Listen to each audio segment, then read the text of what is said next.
அதே காத்து வாசம் வேற, அதே மண்ணு வண்ணம் வேற, அதே மக்க வாழ்க்கை வேற, ஒண்ணு மட்டும் மாறவில்லை.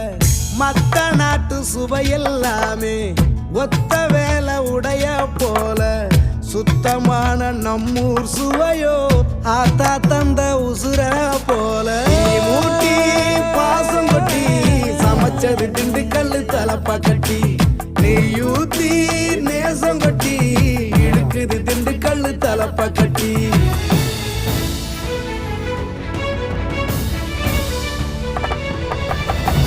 மூட்டி பாசம் கொட்டி சமைச்சது திண்டுக்கல்லு தலப்பா கட்டி, நெய்யூத்தி நேசம் கொட்டி படைச்சது திண்டுக்கல்லு தலப்பா கட்டி. படைச்சது திண்டுக்கல்லு தலப்பா கட்டி.